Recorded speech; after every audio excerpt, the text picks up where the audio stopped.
So, at the start of the film, we meet a couple, Sarah and John. John was always busy with work, while Sarah was expecting a baby. One day, when she felt very unwell, she called John, but he didn't answer any of her calls. When he returned, he received the most shocking news. Their son had died. After that day, Sarah became even more upset and sad. She no longer wanted to leave the house. To help her feel better, John made a new decision. He decided they would move, thinking it would take her mind off things. This idea didn't upset Sarah. They began looking for houses online and went to see several places, but after a month or two, they couldn't find anything, and the idea started to seem like a waste of time. They were about to give up, but then a lady told them about a house for sale, a mansion, and she was very keen to sell it. John and Sarah decided to go and have a look. The house was in a deserted area. At first, the house felt strange, almost spooky, but when they went inside, they were amazed.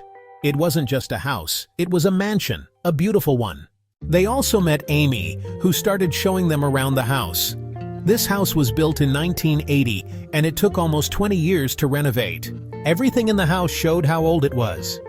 Sarah felt like this house could be their new home. As they continued talking, Amy even made lunch for them. While they were eating, she asked, "Why do you want to buy a house in such a secluded place?" "There have been many difficulties in our lives, and now we just want to make a fresh start." Amy said, "That's great. You can stay here for a couple of days, and then we'll talk about the sale." When they heard this, they were even more excited and decided to stay in the house. Amy gave them just one instruction. "While you're here, don't open the basement door, no matter what." That night, they stayed there. The next morning, when they went outside to say goodbye to Amy, she was gone. All they found was a letter from Amy, saying that she was giving them the house. When they read this, they were both shocked. How could anyone give them their house? They were completely unfamiliar with Amy. In her letter, Amy had written just one condition: never open the basement door under any circumstances. John couldn't believe what was happening. He started to think that either someone was playing a prank on him, or there was a huge secret behind that basement door, and they could get caught up in something dangerous. As they were discussing this, Amy's friend arrived, the one who had told them about Amy.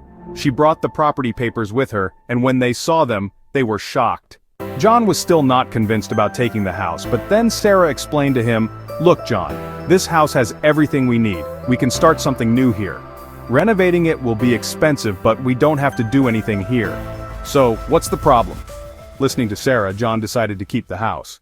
They shifted to the house and spent a few happy days there. After a while, they held a welcome party in the house. Lisa, John's ex-girlfriend, also attended the party. It turned out that even after John's son's death, Lisa still had feelings for him. However, after the tragedy, John had cut ties with Lisa, and seeing her at the party made him uneasy. John began to fear that his wife might find out about Lisa. He took Lisa aside and asked her, "What's your purpose in coming here?" Lisa replied, "I have no motive. A friend of mine just invited me here." Just then, John heard Tara's voice from outside. Her voice sounded worried. John rushed outside and saw some strangers standing with petrol bottles in their hands, threatening to set the house on fire. John was also scared. The strangers told him, "Leave this house peacefully. If you don't leave, we'll burn it down." This was truly disturbing, but for now, the men left. The next day when John went to the office, he was shocked to learn that Eliza had filed a false report against him, which had led to his suspension, and an investigation had been initiated. John was extremely troubled by these events. He couldn't even tell his wife about it because he was afraid she might find out about Lisa. He continued to behave normally with his wife, acting as if everything was fine, and spent time at home during his free hours. But now, his curiosity began to grow about the basement door, which Amy had warned him not to open. Standing in front of the basement door, he was thinking about what could possibly be inside that made it forbidden to open. He tried to unlock the door with a rod, but when it didn't open, he decided to check the house's design, hoping it would reveal what was inside the basement. Now John went to the company that had designed the house to obtain its design. The employee there told him that the previous residents had asked for the design many times, but aside from John, no one had come to get it. This was quite troubling. The man also told John that Amy had lived there 20 years ago, but for some unknown reason his wife and daughter left him and no one knew why. This piqued John's curiosity even more. and he started to wonder if the secret of Amy's family might be hidden in the basement. He became even more excited to open the basement and find out. After looking at the entire design, which seemed quite normal, he decided to unlock the basement door. Upon entering, everything seemed normal at first, but then he discovered something under the floor, a body. As he was removing the floorboards, he suddenly heard Sarah's car coming. He quickly ran back, locked the basement door, and pretended to do normal tasks at home so Sarah wouldn't find out that he had been in the basement. That night, John received a call from Lisa. She was threatening him and insisting on meeting him. John decided to meet her the next day and requested that she clear up the misunderstanding she had caused in the office. However, when Lisa heard this, she became even angrier. She realized that John was meeting her to further his own agenda, and she decided to take revenge. She decided that she would tell Sarah the truth, that John had been dishonest with her. The next day, we see Sarah at home, feeling very sick. She suspected that she might be pregnant, and her suspicion turned into certainty. She was overjoyed and wanted to tell John. While making the call, her phone accidentally fell, and when she bent down to pick it up, she found the house's design under the bed. She started looking at it, and now she knew that John had been investigating the basement. Like John, she decided to go into the basement to find out more. While she was making her plans, Lisa arrived at the house, intending to tell Sarah about John's betrayal. However, when Lisa arrived, she couldn't find Sarah, and instead found Sarah's pregnancy test. When Sarah came upstairs, she found the door to the house open. Quietly, she closed it, thinking someone had entered her house. Later, when John came home, he saw Lisa's car leaving his house. This made him both angry and scared. He wondered if Lisa had told Sarah the truth. He started following Lisa's car, wanting to find out why she had come to his house. But despite chasing her for a long distance, he couldn't figure out anything, and, feeling exhausted, he returned home. There, Sarah was waiting for him, asking why he had opened the basement door. John made up an excuse, saying, "No, there's nothing there, I just opened it, but I didn't find anything." John didn't tell Sarah about the body he had seen beneath the floor. Thankfully, John had sealed the basement door earlier. Now, Sarah also had some good news for him. She told him that they were going to be parents again. Hearing this, John felt a huge sense of relief. John was now very happy. Perhaps the grief of his first son's death would also lessen. Upon hearing the good news, John also received some good news from his office. The false accusations Lisa had made against him were now being cleared, as during the investigation John was found innocent of any wrongdoing. After this news, John became much more relaxed, and his life seemed to be getting back on track. There was now going to be a new member in their family. John decided to set up a room for the new baby, and while they were preparing the room, John noticed a hall inside the wall. In that hall, he found a bullet that seemed to be part of May's old collection. May had shown him this collection before, and seeing this, John realized that May must have hidden something about his family's past and their bodies in the basement, which is why he had warned them not to open the basement door. John discussed this with Sarah. While they were talking, there was a knock at the door. Police officers arrived with shocking news. Lisa had been murdered and her car had been found in a forest. The police came to investigate John because his affair with Lisa and the accusations she had made against him had become well known, and everyone assumed that John had killed Lisa to take revenge.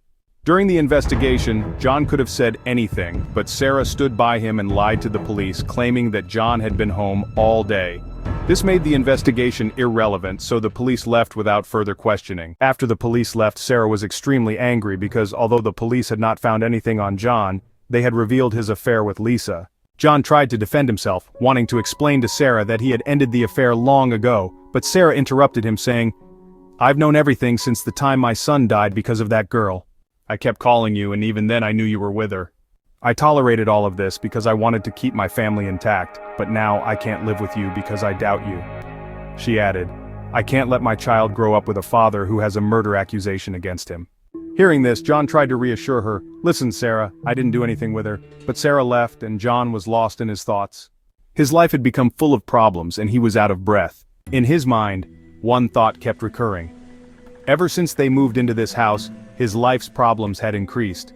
And maybe there was some secret hidden in the basement behind it all. Thinking this, he went to visit the man who had been given this house by Amy, the one who had once warned John to leave the house during the party, threatening to burn it down. When John reached this man's house, he was surprised to see him. This was the same man who had threatened John. The man welcomed John into his home and they started talking about the house. He explained, "At first I was really happy to get to live in such a luxury house for free, But as time passed, I realized that this house was nothing but a problem. It ruined my life. I became addicted to alcohol, and my family left me. That's when I realized that there was something off about this house. It was full of alcohol and debts. John was now even more curious to know what exactly was hidden in that basement that had caused such troubles. He wanted to talk about it at that house, but the man didn't tell John anything and said, "Just remember one thing, never open the door to the basement." When John didn't get any solid answers from the man, he decided to break the lock of the basement door and explore it himself. Seeing this, Sarah immediately came to stop him. John refused to listen to her. Sarah, forced to act, attacked John with a large stick, knocking him unconscious. She then brought him to her house. When John regained consciousness, it was already morning. As soon as he came to his senses, Sarah revealed a big truth. It wasn't John behind Lisa's murder, it was Sarah herself. Sarah told him, "I also went to open the basement door, but I didn't find anything inside. When I came back to the house, I saw Lisa on the second floor holding my pregnancy test and looking at the house. She told me, 'This house shouldn't be yours, it should be mine. You have no right over this house because John isn't yours.' Hearing this made me angry, so I grabbed a gun and shot her. However, Lisa wasn't seriously hurt at that time. She could have survived, but I was scared. I feared the police might come after me, so I killed her by drowning her in the basement. As for the bullet found by John in the wall, I fired it myself. Then I told John, 'Promise me you will never open the basement door.' When John asked why, Sarah explained that after killing Lisa, she wrapped her in a plastic sheet and threw her into the basement. She then took Lisa's car and drove to a river, throwing Lisa's phone into the river to erase all the evidence." Sarah continued, "I even burned the clothes I was wearing, which had Lisa's blood on them. But then you found that bullet on the wall, and I realized I was getting caught. But just then, the police arrived, and my only goal was to save you from being implicated."